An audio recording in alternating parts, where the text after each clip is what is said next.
I would like to say a few words about the upcoming presentation, which is presented by Balázs Antos, an outstanding filmmaker and cultural anthropologist. And I also ask you, Balázs, to introduce yourself a little bit before the show. Hello, everybody. Yeah, I also welcome you.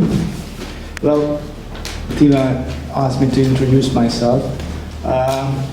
I studied anthropology, cultural anthropology, and with a friend of mine we made a film, a documentary film, before the one that we will see, or partly see. We made one film at Oost, showing the once musician families. So those Roma families who used to work as musicians, and we got the inspiration at Oost that there's a slow, not really slow, but there's a progress that slowly they have to leave the musical scene, these Roma families who used to make their living from that, and they're losing their way of living, and that was sort of a sad aspect of it. But also we heard that the grandsons are making hip-hop songs and rap songs in Budapest. So we just became very interested in the grandsons of these old musicians, and that was the first inspiration.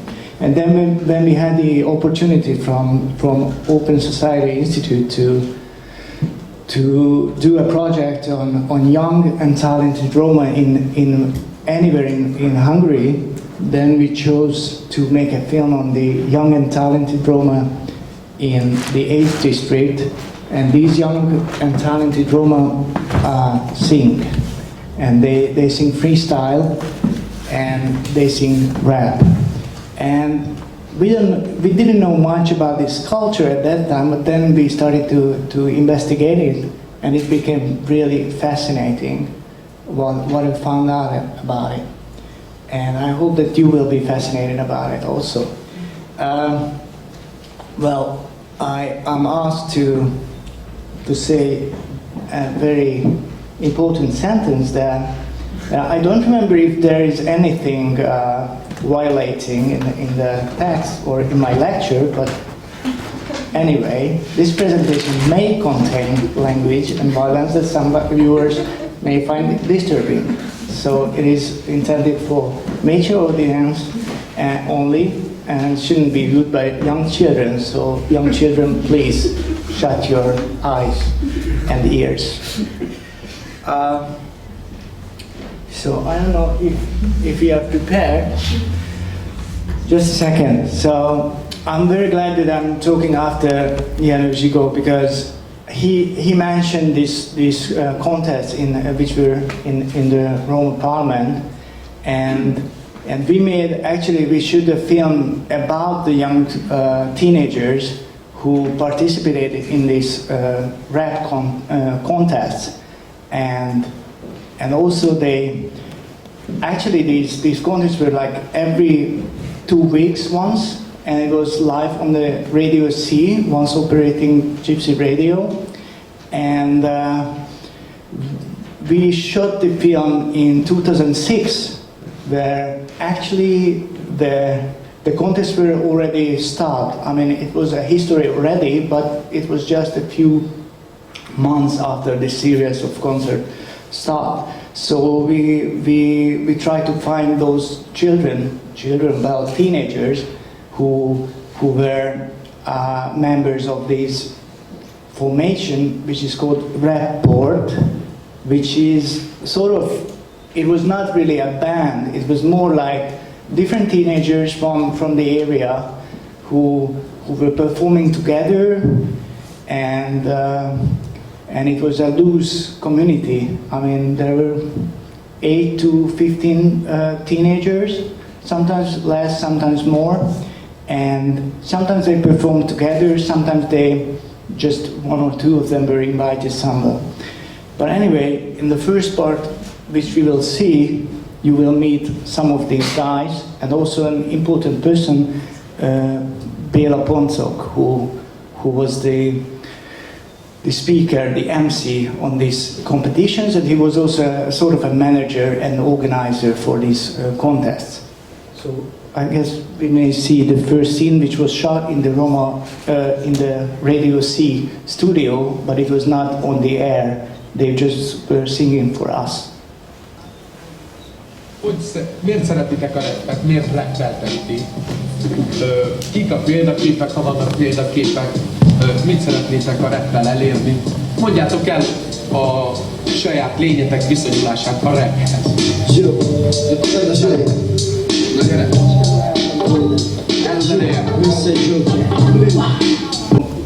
In this part, you can see that the boys were just singing because Bela gave them an instruction to introduce themselves. I don't know if there is anyone who didn't understand the lyrics, but yeah. Well, you can't really understand it even in Hungarian, so it's better if I just say something about it. So anyway, they were singing about themselves, and they were singing how they decided to become a big rap star, and the lyrics is very proud. I mean, it says that I will show you what I can do, and I will show how big I am in rapping, and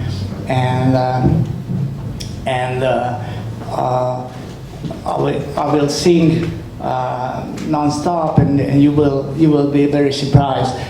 So basically, what I wanted to say is, rap is very special in a way that when you sing rap, mostly the topic is about who am I, who I am. So it's really a theme where you reflect on your identity, and with this, it really helped the boys to develop a stronger confidence in who they are, and also when they were performing on stage, they give them, well, performing in front of a big audience, it also helps you to become more mature, let's say. And they also practice their skills as a poet on this contest, and so the contest was not only entertaining, but also it's created strong community bonds. I mean, it was a party at the same time, and a lot of friendship emerged from it, and sort of community life was more living. Unfortunately, this rapport project has faded away since Bela started working for the radio, and also, as we know, the Radio C doesn't exist anymore. So there is a lack of this scene now. I also wanted to say that Bela also gave us a lot of help with calling the boys together, and we could see that he invested a lot of time and energy into this. But it's sad that most of these careers just faded away when he stopped investing more time and energy into this project. I think he lives in Canada now. I'm not sure, but that's what I heard, that he emigrated. So it sort of left a gap behind him. Bela was the one with the beard and mustache. And now let's see a scene from the film again. It's a shop.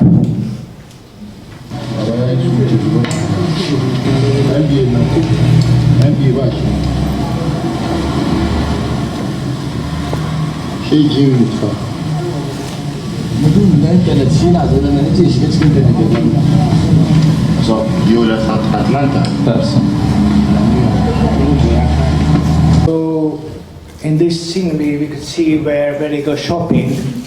It's very funny that this shop is actually still on the Buda side, very close to Moskva there, or Szélkámán tér. And the black man who runs the shop is Biggie, who is a Nigerian immigrant, and we asked him, and he told us how international business hip-hop is, because he buys the clothes in Amsterdam and Hamburg, but these clothes are actually made in China, marketed in the United States, and it's shipped over to Europe for distribution. And so it's all spread from the USA, of course. And as we found out, most of the clothes belong to sort of gangster rappers. I mean, the brands, and another symbol is the basketball teams, which is on the shirt. And as you can see, this is sort of a uniform, but the boys are wearing, and this uniform has more aims or aspects. First of all, it helps to recognize each other who belongs to the same subculture. The boys can also read the information from the uniform, that which side of rap you belong to, whether you belong to the East Coast or West Coast.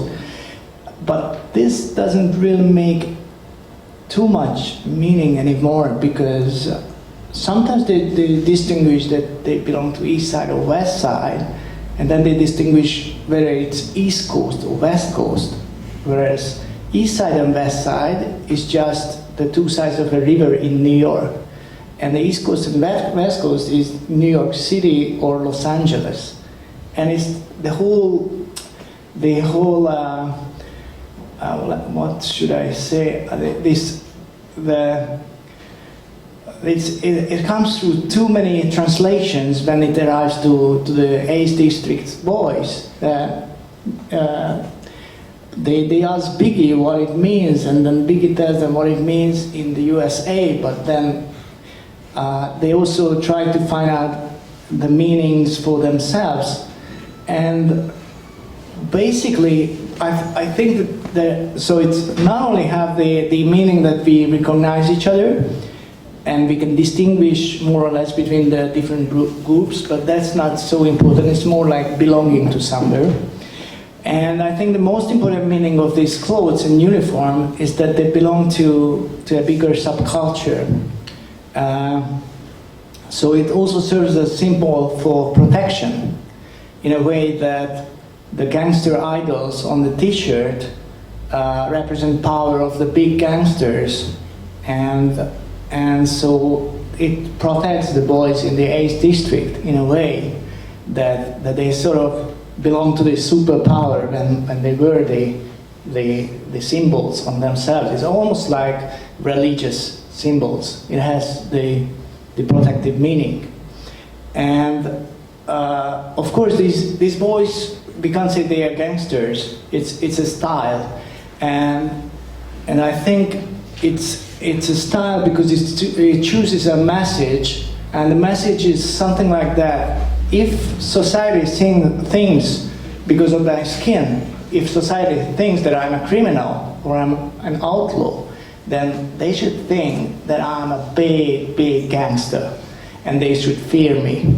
And so it's better if they fear me and I look like the big gangster idols in the United States.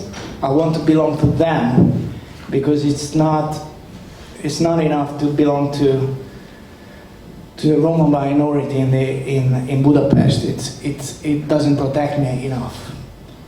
Something like this. So wearing the clothes, the Roma boys do not only belong to the local community, but they also become a member of a bigger community, which is in the United States, and that's a help for feeling more comfort, let's say. Now we'll see some songs, not songs, but freestyle rapping on a courtyard, where we just giving the we just gave the instruction that let's sing about your clothes and streetwear and what you think about it.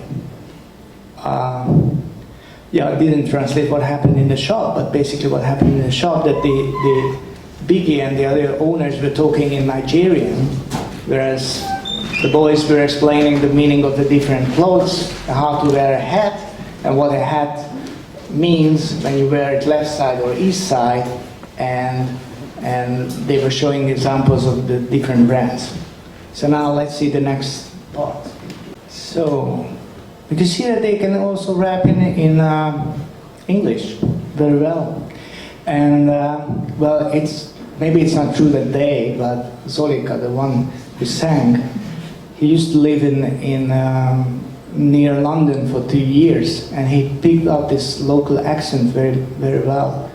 And he's doing his English freestyle, but the others also singing freely. I mean, they were just really making up the lyrics on the spot, because we just gave the instructions a minute before that. They didn't have any time to prepare. They were just answering to each other and listening to each other, and you could really see that it needs talent and a fresh mind. Well, we can also see that this fashion, what they follow, is not only about colors, that pink is fashionable or something like this, or a style is fashionable, but it's really attached to brands. I mean, they're really fashion conscious guys. They mentioned G-Unit and other things. These brands which belong to stars, rap stars in the US, and the brand is important in this case with the streetwear, and that's how they can read on the streetwear. But you are what you are wearing, that tells about you. Well, let's see another scene of these guys' everyday life. It's a hairdresser shop. So you can see the hairdresser shop. It's also interesting that it's a Nigerian hairdresser, Victor, and he's an authentic broker of hip-hop culture in the eyes of the 8th District boys, because he's black. So he looks like the Afro-American idols in their eyes. And being in the Borough Street shop, or it's not actually, it's on the Kerut, on the boulevard. It's almost like being in Harlem. And inside the shop, there are a lot of members of the local black minority hangs around. So and they speak some African language or Nigerian accent, and you feel that the shop could be anywhere where there's a black minority. So it's not really, it's really an island in Budapest, with no, you can, I mean, there's no initiation of the local culture inside a shop. You don't know where you are. And these Roma boys show undisputed respect to the black minority in general in the 8th District or in Budapest, because they're national born black, and so they are a step closer by birth to the Afro-American idols. And actually it's an interesting topic that most of the majority don't think about it, but in the 8th District here in Budapest, there is like 7 or 8 different minorities living together or living next to each other. And it's actually one of the most tolerant part of the city, because these minorities tolerate each other and they live together, and in this way they even cooperate that the black minority with this Afro-American style, even if they are from Nigeria, they represent the Afro-American cool style in the eyes of the local Roma boys. So for them, it's it's a good relation. I mean, it's not enough to say that it's a good relation, but they try to be close, or the Roma boys are sort of proud of having black friends. So this is very interesting. Yeah. Okay. We need to go to the next part, and then I will be faster when I talk. See that you need to be talented and fast for freestyle, especially in a duel. Here, well, it was sort of a duel, a fight between the two groups, and this sort of competition gives a lot of inspiration also. And this fight is also a peacefully canalized way of a harmful gang fight. But actually, this occasion is not really a fight. I need 2.5, 3 minutes. Oh. And the case is that in this case, there were two generations fighting with each other: brothers, older brothers, and younger versus younger brothers. And we could see that younger brothers didn't have anything to shame on, and because the topic just emerged immediately, it was really a live action. So now let's see the last part, which was a big performance, and it's just 2 minutes, and then I need 1 minute more, and then I cut it short.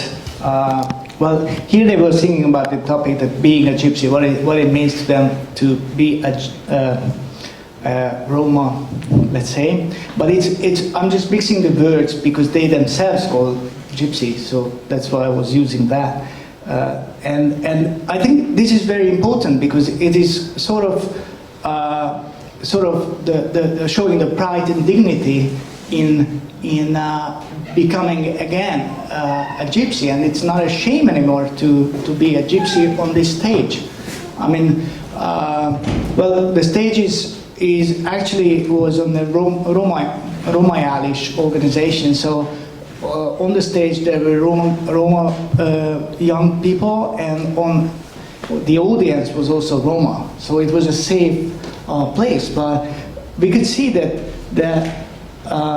even if years later I could find out that musical career as a real career was just a dream for these boys, and they didn't become musicians, but still it was very important that they were part of this culture, and they could reflect on their identity and become stronger in the dignity that they can be proud gypsies in the 8th district of Budapest. And so it's really important that they become to belong somewhere, and they could become proud to be on the gypsy side. That's what I wanted to say. Okay, thank you.